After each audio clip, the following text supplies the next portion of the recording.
This is Chirpendale, a rustic little village nestled in the hills of a rolling countryside. Oh, don't bother to look it up in your atlas. You won't find it there. It's just one of those little out-of-the-way places we city folk seldom bother to drop in on. And it's a shame, too. There are so many interesting things to see in this world if we'd only look for them. The inhabitants of Chirpendale are pretty much the same as those of other small communities. They have their busy streets, their stores and shops bustling with workaday business.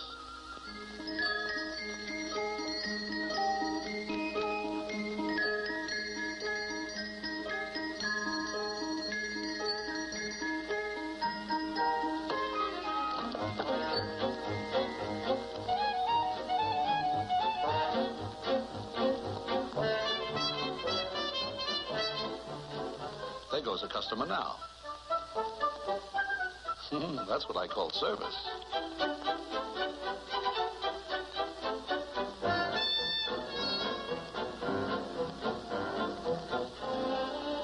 Let's take a look at that baby carriage. Guess we got here a little too soon.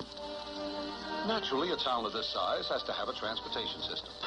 After all, Chirpendale has a population of 4,202. Oh, my mistake.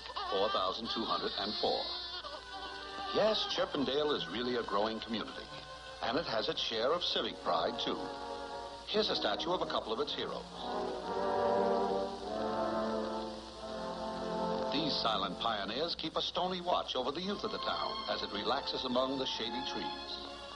It's really a spot for kids, a fairyland for the younger generation. That little girl is Sally Shrill. Her mother is the town's whistling teacher. Sally, your mother's calling you.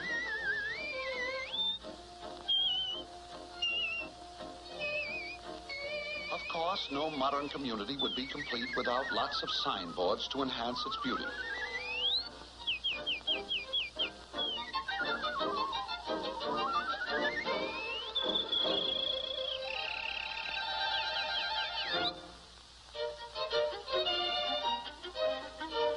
Of course, if you want to travel locally, just consult our hero, Bill Singer. He runs the town's taxi company. Bill is a hard-working young cabbie who is putting in long hours in order to save enough to ask his sweetheart, Coo, to become his wife. Coo is the daughter of one of Chirpendale's wealthiest citizens, while Bill comes from across the railroad tracks, where his mother boards chicks and takes in washing. There's Ma Singer now. She's a little annoyed. She's just ordered some provisions from the grocery store, and the boy hasn't delivered them as yet. Hey, you better send those victuals up to Ma Singer. She's getting burned up. There he goes. And this is the pawnbroker, another one of Chirpendale's redeeming features. But let's take a look down the main stem, 42nd Street and Birdway. As we amble down this busy thoroughfare, we pass, among other things, the meat market, where they sell worms, 10 cents a link. And here is the palatial Chirpendale Theater. They play some pretty good pictures in there. I have to see that. I never did find out who done it.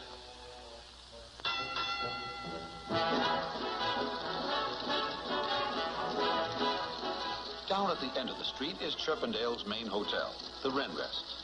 Coo's father owns this establishment. As a matter of fact, there's Coo gazing out of her penthouse now. She's most likely hoping to catch a glimpse of Bill. But he's most likely busy with his taxi. Sure enough, there's Bill taking the pawnbroker back to his office.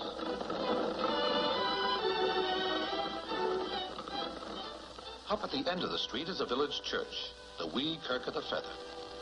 This is where the lovebirds are married. And this is where the matches are made.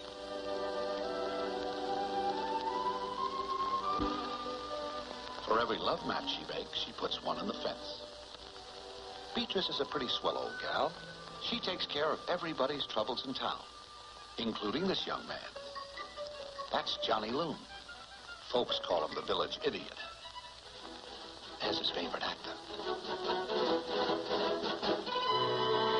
Johnny is peculiar, but Beatrice says there's nothing wrong with him except that he came out of a cracked egg. Toward the outskirts of town, we see the village school. Here is where the younger generation start their education as soon as they get their pin feathers.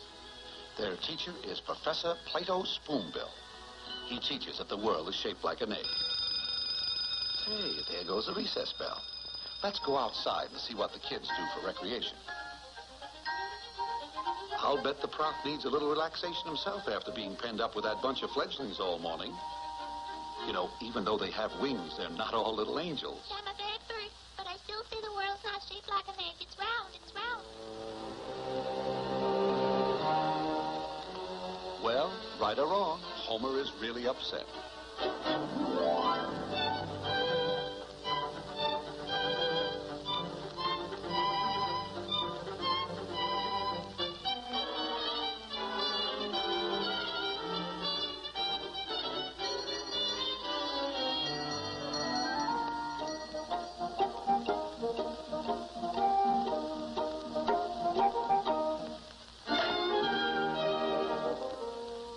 Of course, our hero, Bill Singer, has no time for recreation. Here he is taking Mrs. Falcon down to the hotel. Her husband is the biggest lawyer in town. And there's Mr. Falcon now, en route to his office. Oh, he just remembered he's got to stop by the jail. He has a client in there. And here it is. On guard outside is the old warden, Jeb Hawkshaw. Jeb is really on the alert. As we look through the bars, we see Mr. Falcon's client. He's in there for passing a bum chick. As you can see, Chirpendale's municipal departments are well taken care of. Not only have they a jail, they have their own firehouse. And, of course, their own post office.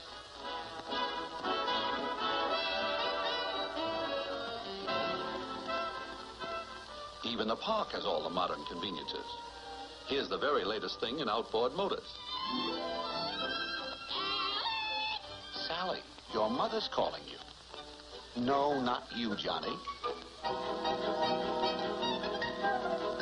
Oh, well, it's all in fun. I guess that's why Chirpendale seems to be a lovely feathered utopia, where the fullness of life can be enjoyed happily and peacefully. A place where each individual can live contentedly beside his neighbor, shaping his own destiny with freedom from fear. But can he? No. The heavy footsteps of evil are ever lurking nearby, casting its dark, malignant shadow over the small metropolis. This sinister enemy, who has violated every law of decency, strikes terror into the gentle inhabitants of Chirpendale, and his name is only spoken in fearsome whispers. He is called the Black Menace.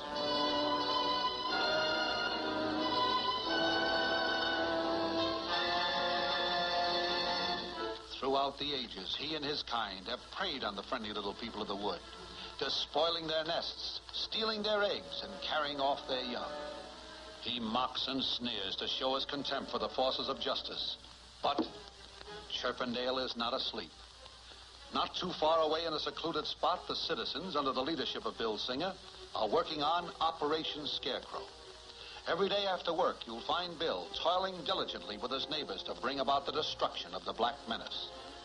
In addition, Bill has worked many nights developing a new bait with a secret formula.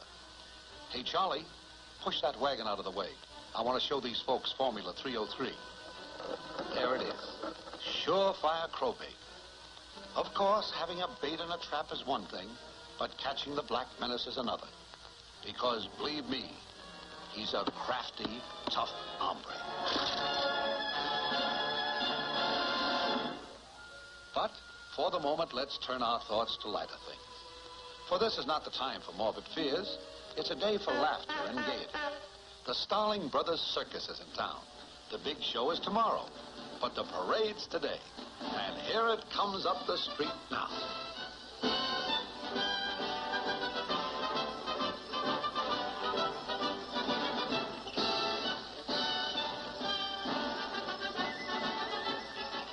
Ooh, what a wonderful parade. Look, baby possum.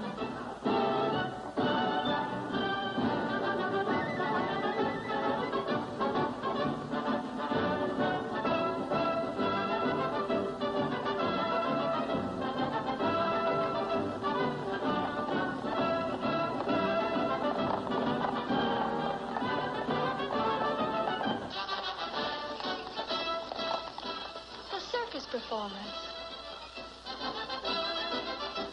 Panthers and tigers.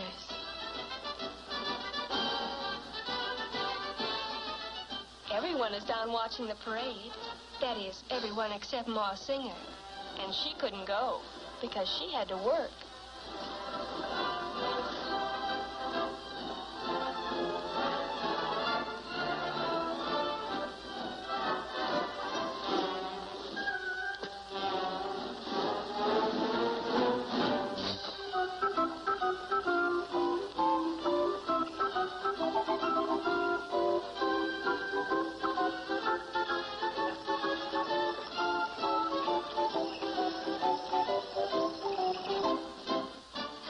Christmas is early this year.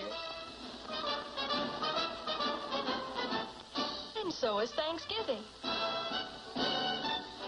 Oh, no. Not Ben-Hur.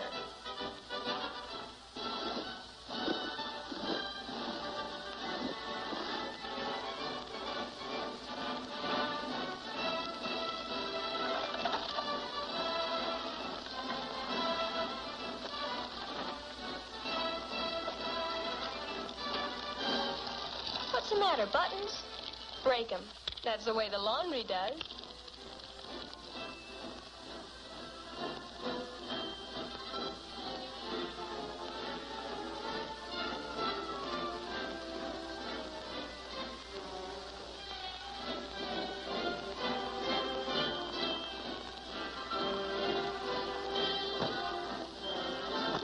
Well done, Ma Singer. Your work is finished. But his is just beginning.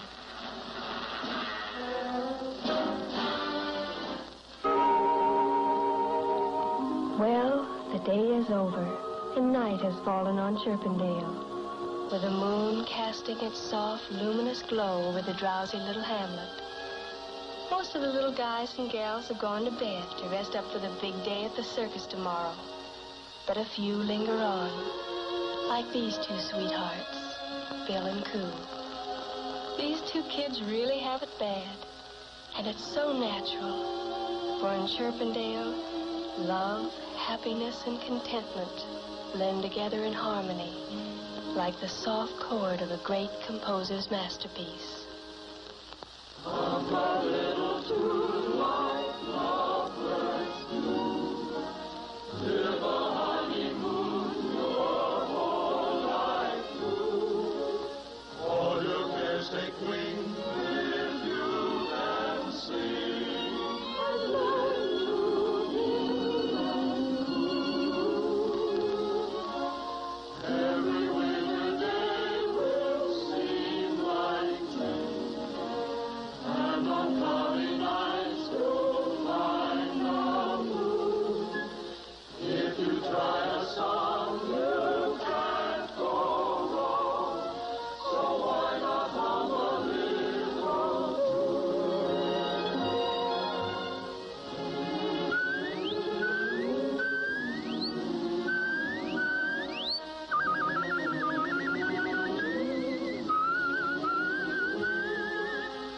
all your cares take wing if you can sing. Good night, Bill. So why not hum a little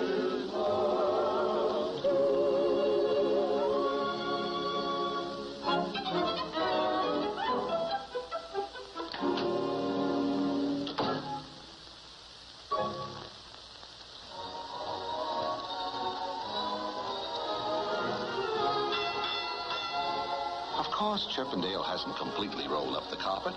Up at the end of the street, the circus performers have taken over the juice bar, and the joint is really jumping.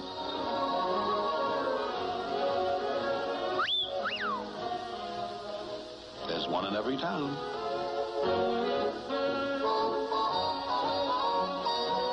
And here is genial Willie the Warbler, our musical maestro of the mahogany. You name it, he'll mix it to the rhythm of your favorite tune. That's Slippy McCaw. He likes his root beer cold and his music hot. Hey, banana hot record.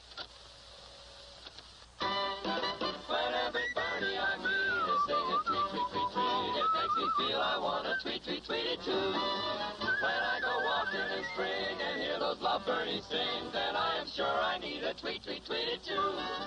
Outside my window there's a birdie on a limb, and when I see his lady cuddle up to him, I get so lonesome and blue, I feel like crying boo-hoo. because I feel I want a tweet, tweet, tweety, too.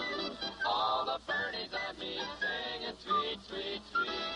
Chirp, chirp, chirp, twitter, tweet, tweet. Walk in the spring and I hear the birds singing tweet, tweet, tweet. I got a tweet, tweety, too. There's a birdie sitting high on a limb. He's got a lady cuddling him. 'Cause I feel I want a tweet, tweet, tweety, too.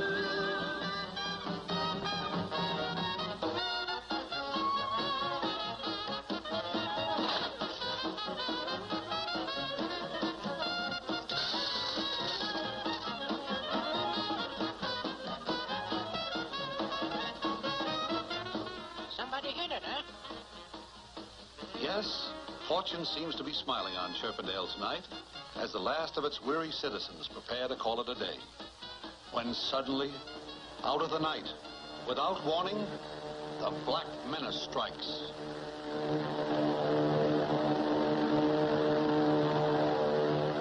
Cold terror grips the populace as it searches the sky with fearsome eyes. The civilian patrol is on the alert and rushes to his post to spread the alarm. The heavy drone of dark wings drowns out the lighter tunes of gaiety as the macabre shadow of the Black Menace dances over the main street of Chirpendale. One by one, the lights go out. In the darkness, the panic-stricken figures seek shelter from the awesome terror overhead. Theatergoers who but a few moments before were enjoying their favorite entertainment rush from the building hurriedly but orderly into their underground places of protection. As the last one leaves, the lights go out, each taking his turn as they go into the dugout, and thankful that they had made preparation for such a night as this. Huddled in the dark underground, wondering what will happen to them, and wondering if their loved ones are in danger. Will they be safe from this death in the sky? The warden makes a dash for the dugout to calm the fears of those under his protection. Well, this is it. The two night watchers keeping their lonely vigil give a final shriek of warning.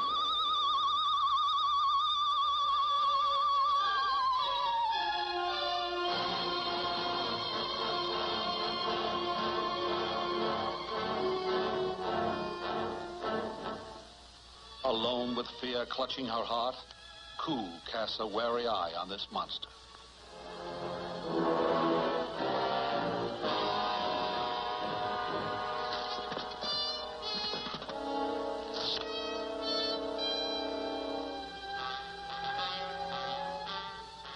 As his eyes scan the words on the trapdoor, other eyes scan the Black Menace. In the shelter, the townspeople huddle mutely with blanched faces and taut muscles.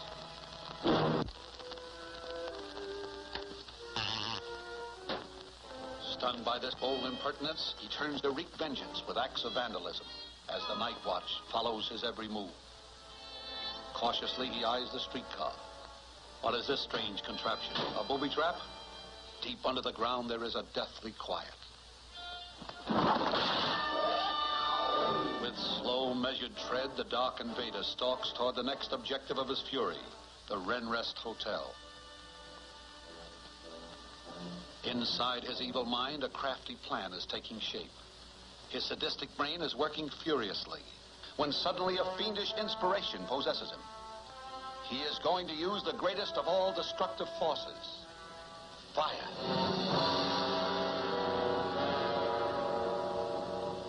Seeking to put his plan into operation, his sharp eye fastens on the picket railing in front of Beatrice Fairfinch's house, the match fence.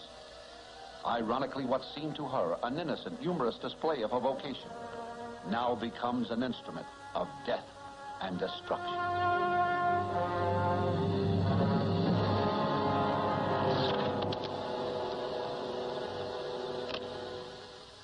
Having the match in his possession, he dashes for the hotel.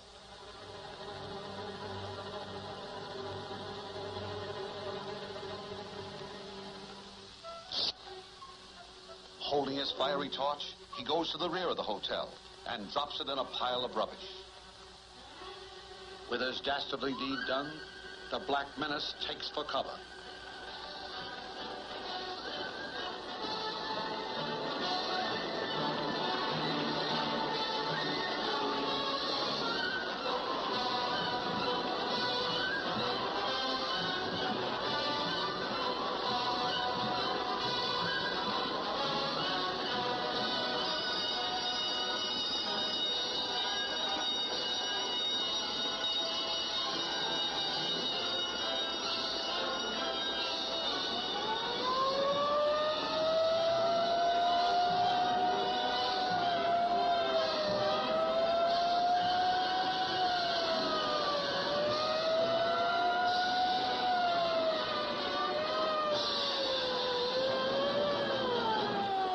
To arrive at the scene is the hook and ladder. But this is a 3-alarm fire, and all volunteer firemen are called to duty. Awakened from his sleep, Bill Singer dresses quickly and rushes out into the night, makes his way to the firehouse, just as the fire chief slides down the pole and takes his place on the pumper. Bill, grasping the tongue of the engine, starts out. To the clang of bells and the shriek of sirens, Bill surges forward on his mission of mercy.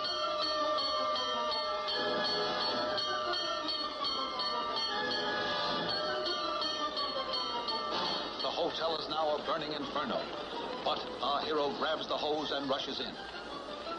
Somewhere within this blazing furnace, Bill Singer is chopping through doors and walls to smother the flames with his torrent of water. And he is successful. Bill is getting the fire under sufficient control to allow the guests to make a dash from the entrance. Ma Singer, worried, rushes to the scene.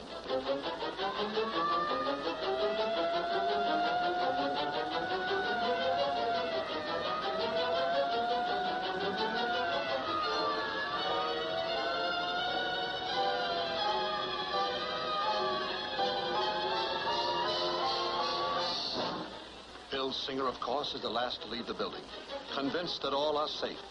But he is mistaken, for trapped on the top floor is his sweetheart, Koo. Stunned for a moment, Bill hurriedly talks things over with the chief. What to do? But there is no time to waste, for up there is the woman he loves. The decision is made. Up, up, up goes the tall ladder. Koo looks hopefully through her window, fully confident that her man will not fail her.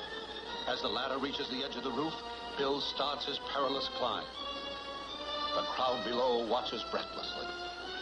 Step by step, Bill climbs up, up, up, and up to the woman he loves.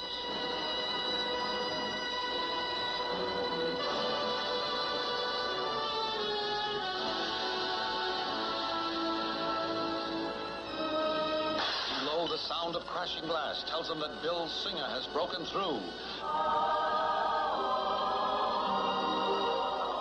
Ma Singer is thrilled and happy at her brave son's daring rescue, but not so with the Black Menace. He glares with hatred at his nemesis with the checked tie. Our hero and his loved ones are congratulated that all have come through safely without loss of life. But there is no happiness in the heart of the Black Menace. All right, Mr. Checked Tie. Tonight you have foiled me. I will go. But I shall return.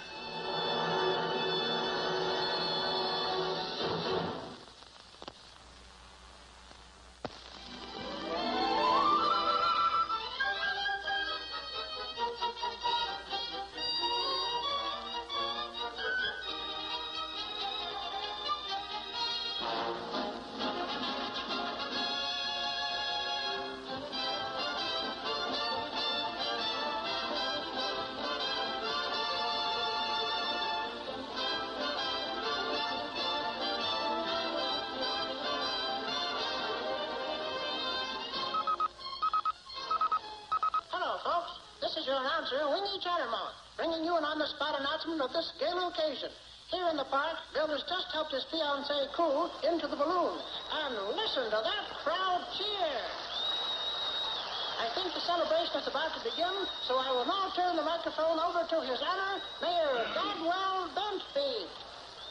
All right, folks, gather round. gather round and join me in song. Ready? 1, 2. Off to the circus, no worry or work as we toss our cares away. What if it's crowded, the sky's never clouded on any circus day?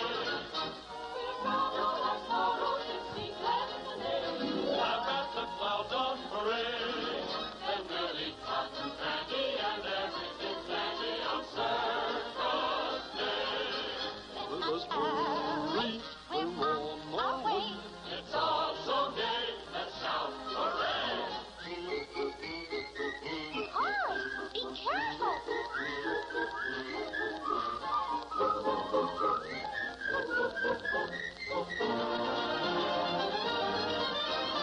Off to the circus, no worry or work as we toss our cares away. What if it's crowded, the sky's never clouded on any circus day?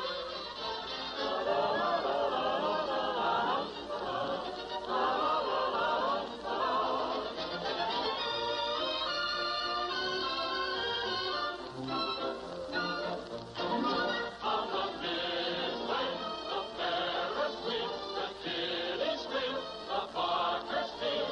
Step right this way, folks, the best show on earth. We guarantee you'll get your money's worth. Colossal! Sensational! Man-eating tigers and freaks, panthers, gargantuous, chipmunks and bears, birds that blow bugles and monkeys in pairs. Fill up on yummies. Get A's in your tummy.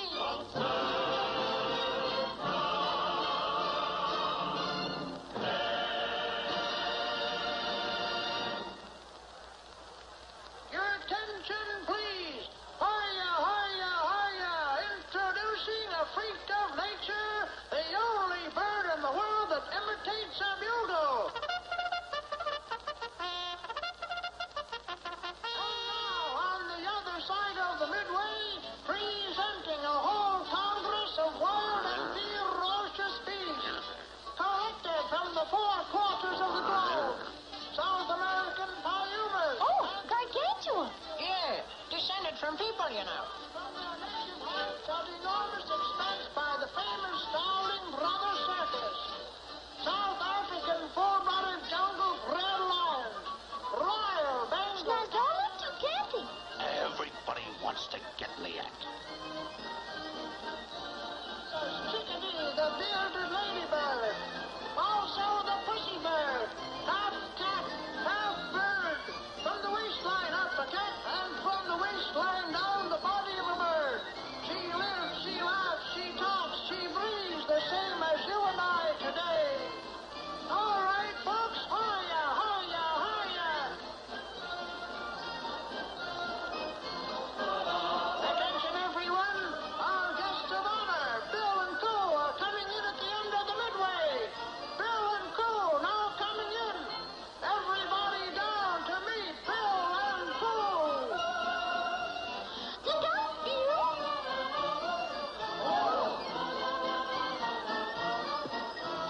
Worries we vanish and troubles all vanish on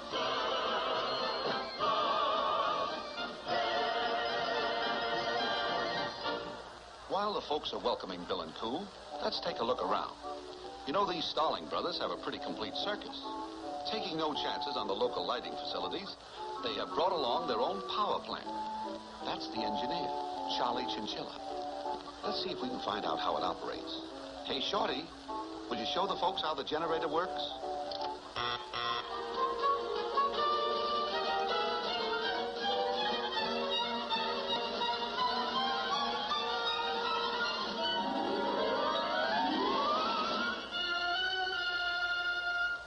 Well, that was very good. What's up now, Shorty? Oh, alternating current.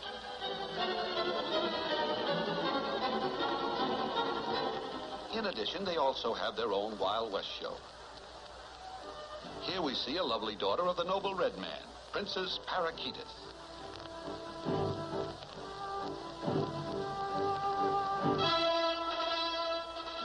it sounds like the big show is ready to start. We'd better be getting into the main tent.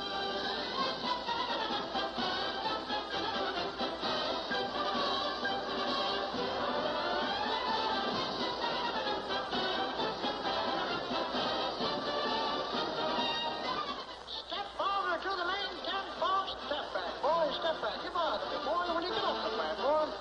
All those holding reserve seat tickets occupied the high back opera chairs opposite ring number 1. As you can see, all Chirpendale has turned out for the circus. Even Ma Singer has arranged to go. She's advertised for a babysitter. There comes one now, a high school girl.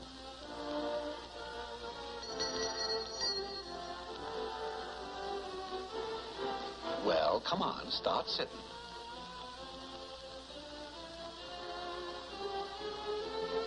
Off to the circus.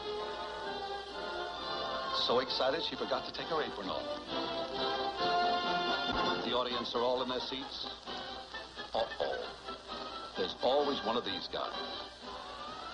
And the funny part is they always find a seat. Well, just don't sit there. Move over. Take some and leave some.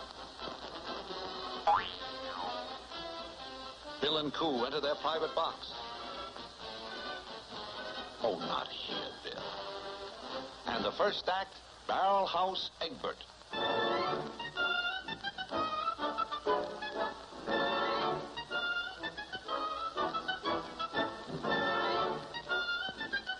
Hurry up, Ma. The show has already started. Put your money up there. All right, Bud. We're watching you. Put us in the till.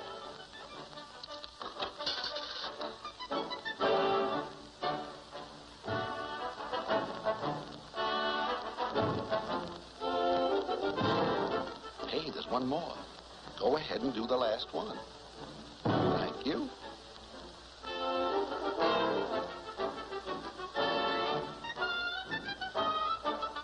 This is what they call rolling your own.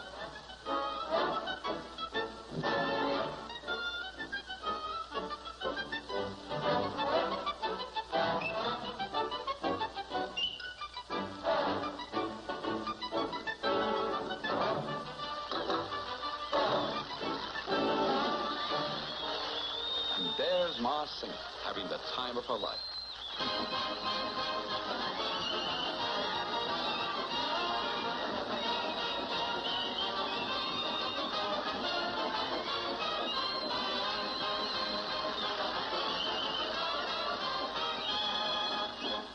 And now the three-ring circus has started. In the middle ring is the weightlifter. In the number 2 ring, the bareback rider. Fine place to take a bath. Oh, well, the manager told him to clean up his act. And in the 3rd ring, a few stunts on the horizontal bar.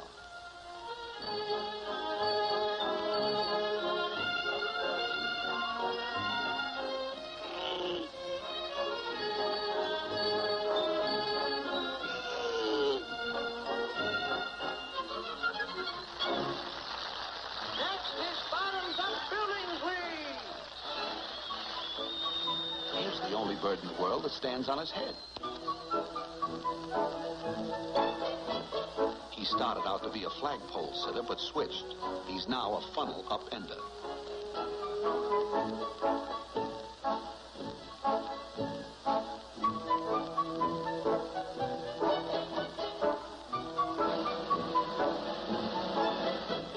At the other end of the tent, the jugglers.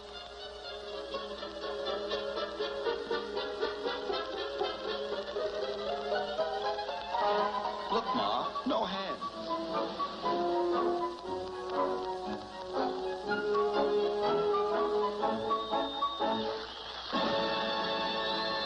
And now, Hercules Hornbill, strongman.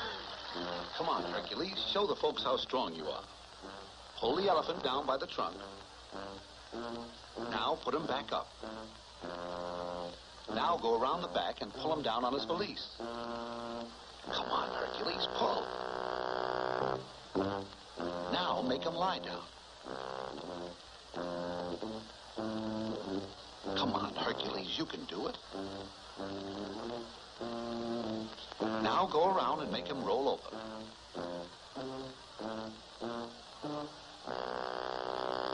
Oh, all the way over.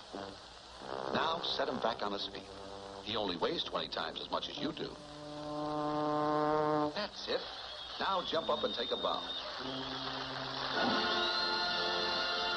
And next, the Wild West Show. Cowboy.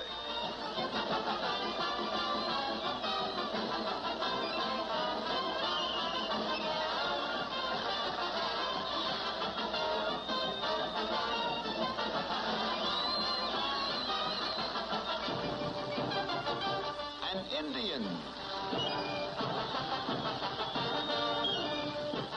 Chief Thundercloud.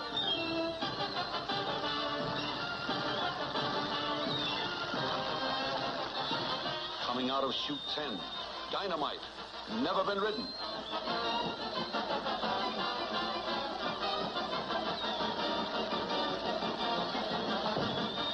Score still stands. And now, the revolving nutcrackers. These boys really climbed the ladder to success. Here is a study in perfect balance with the birds providing their own locomotion.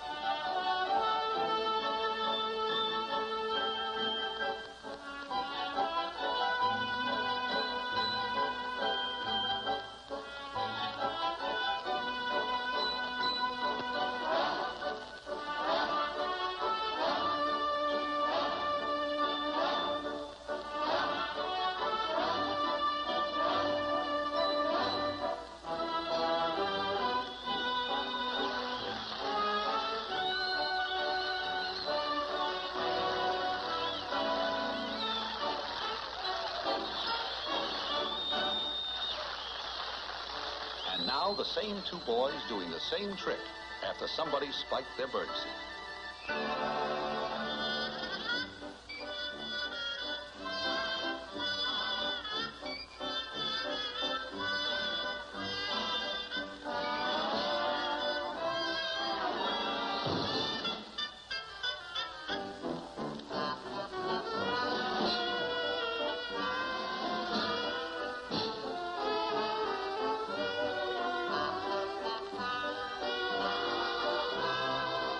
Get off. Look out.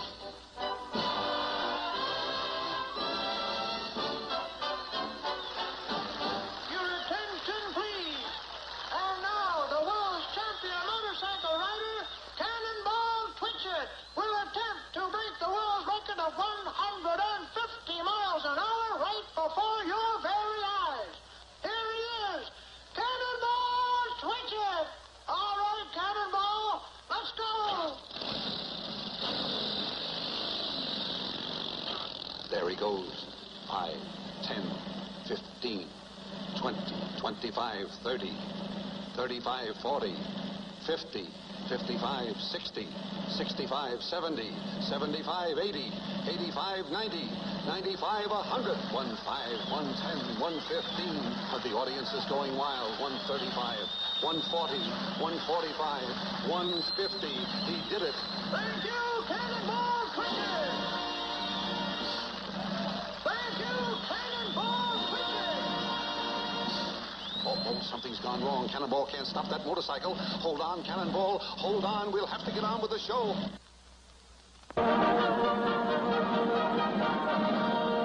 The somersault is one of the most difficult tricks for a bird to perform. Montgomery, after months of practice, learned to do this trick. The only reason he's preparing so much is that he doesn't want to fall off the mat. He's never fallen off in his entire career. Oh, well, there's always a first time.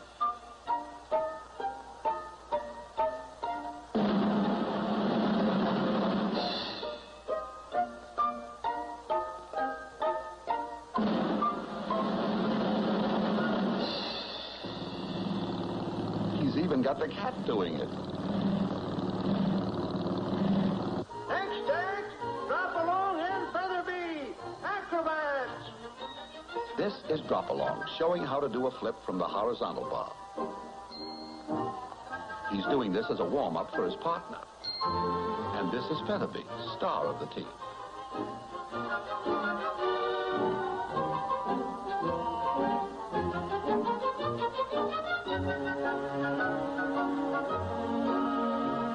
And here is Shorty, who handles the rigging. He believes that one good turn deserves another.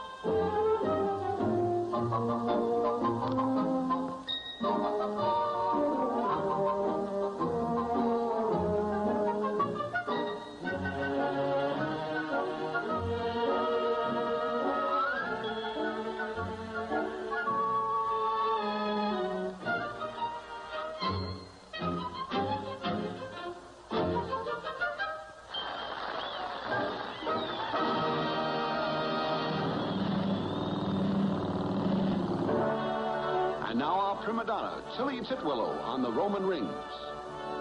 The young lady enters the center ring and climbs hand over hand up the rope.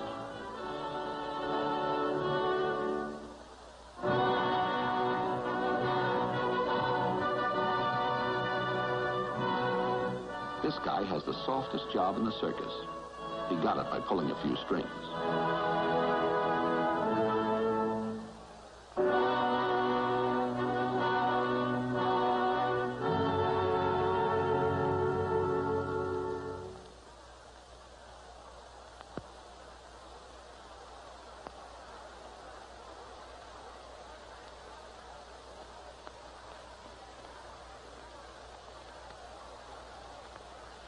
Tilly is taking her time to see that her grip on the rings is just right.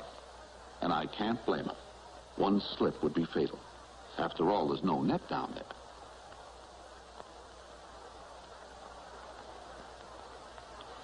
Uh-oh, she's still having trouble with that right ring. Here we go.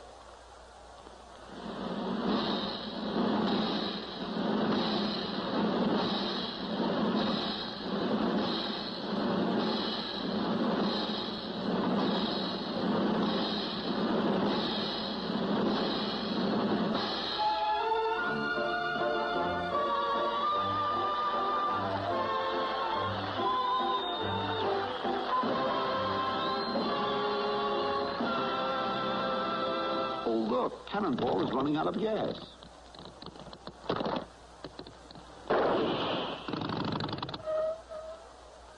I'll bet Cannonball is plenty dizzy after that ride. He sure is. He's even got me doing it. And now the sensational Iron Jaw!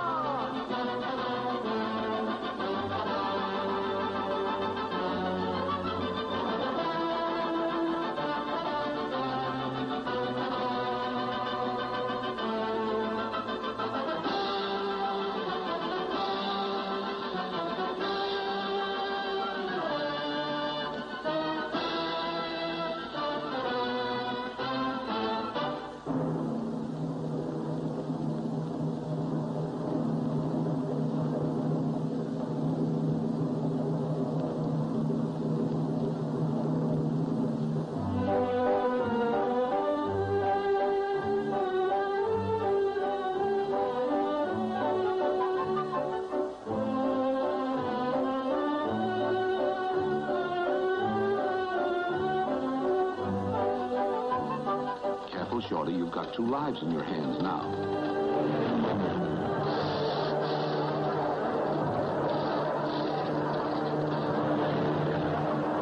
Attention, everyone! Attention!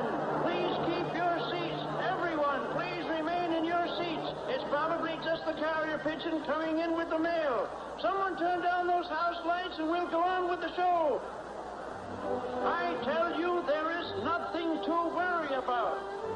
Maybe not, but I think we'd better take a look around town. Yes, there is something to worry about. With the entire population of Chirpendale gathered under that big tent and in danger of being trapped?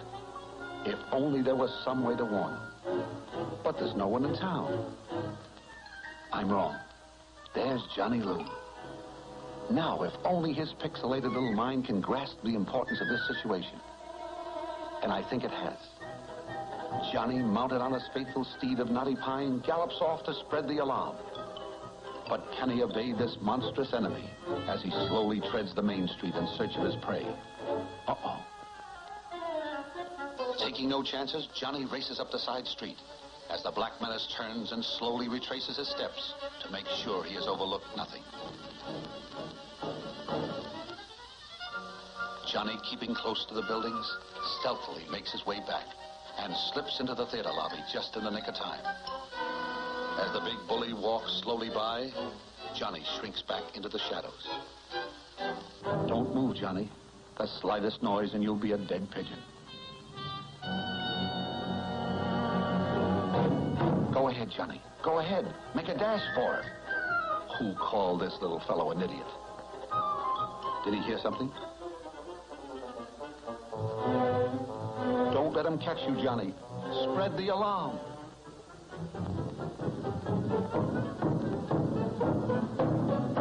But back under the canvas top, true to the tradition of show folks everywhere, the performers carry on as if nothing had happened. Here we see Bertha Backslider climbing up to do her death-defying thriller.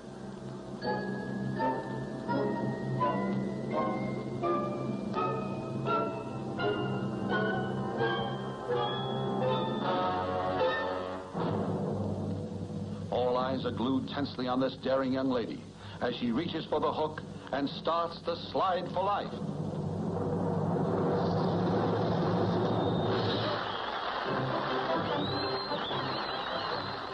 She takes her well-deserved bow in front of the royal box. But where is Johnny Loon?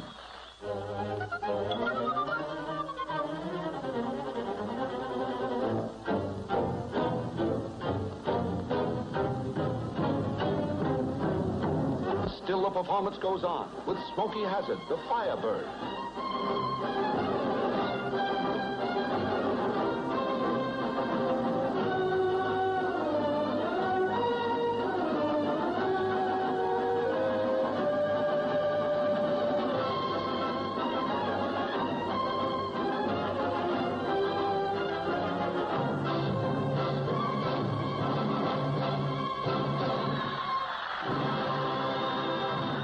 Hurry, Johnny, hurry. The crow is coming. The crow is coming. The crow is coming. The crow is coming. The crow is coming. The crow is coming. Could they be hearing right? What was Johnny shouting? The crow is coming. The crow is coming. The crow is coming. The crow is coming. The crow is coming. The crow is coming. The crow is coming. The crow is coming. As the full impact of this fearsome message strikes the audience, a wave of frenzy sweeps over the vast arena. Where laughter and gaiety had reigned a few moments ago, there is nothing but chaos and pandemonium. The hysterical mob surges toward the exit, but escape is hopeless as the Black Menace blocks their way. Terror-stricken, they pour back into the canvas enclosure. Hey, wait for me! The animals have been aroused from their lethargy. Even the fox is all ears. While the dark felon takes time to enjoy his sinister victory, Bill's mind is working fast. He realizes that their only hope of averting disaster is to put Operation Scarecrow into action. But dare he try it alone? Faced with the most important decision of his entire life, Bill weighs the chances of his plan succeeding as confusion and hopelessness grip the villages. Bill's mind is made up. He kisses his sweetheart goodbye and goes into action. Impossible to leave by the main entrance, he slips out through a small opening in the side. Cautiously, he makes his way, using the cages as a screen. Watching his chance, he swiftly tiptoes by the Black Menace. Past his first danger, he knows he must work fast, while the arch-enemy of Chirpendale, still unaware of Bill's escape, puts fear into the hearts of his hapless captives. This boy is really scared. Who tries bravely to keep up her courage, as the imminence of danger lends wings to Bill's feet.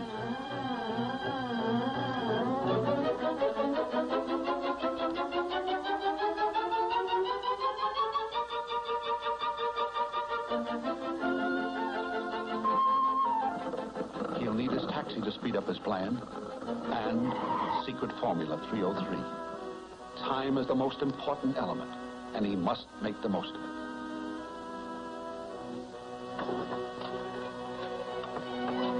Now, if it will only work. As the master plan begins to unfold, the Black Menace still parades his arrogance with a triumphant stride. Keep down there, Bud. But how can he attract the crow's attention? Bill's mind is working furiously. An idea strikes him. Back under the tent, Koo vainly tries to comfort the unhappy creatures, as Bill, taking his life in his hands, decides to shoot off this ancient cannon to attract the Black Menace. Will it blow up in his face?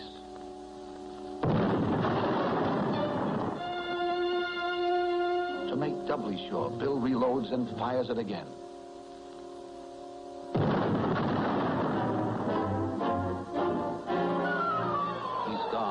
He's gone. Let's get out. Inspired by the brave leadership of Bill Singer, the townspeople cast their fears aside and join in the chase. With the first step of his strategy accomplished, Bill starts back for his taxi as the Black Menace comes toward town. He's on his way toward Operation Scarecrow. What's he stopping for? Oh, he wants to be sure the crow sees him. Look out, Bill. Look out, he's coming.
Made it.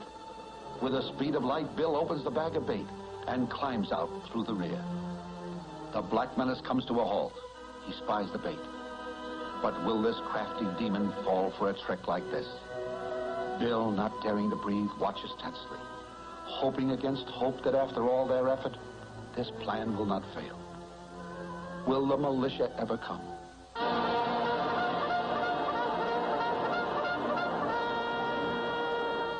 The Black Menace enters the doorway. Come on, Bill, come on, spring the trap. He's done it. He's done it.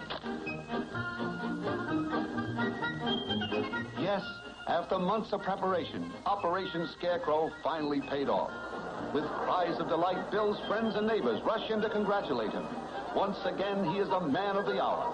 But the malignant eyes of the Black Menace blaze with hatred at his captor. The villagers swarm up over the rustic Bastille, proud of their glorious victory, proving once again that no matter how small people are, they don't have to be bullied by anyone if they'll just stick together. Well, the circus is packing up and getting ready to move on, and the gaudy caravan is taking its cheer to other places.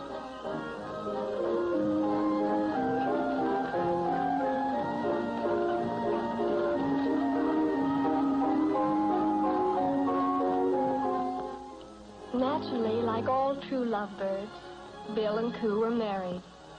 Koo in all her bridal splendor, Bill with his white tie.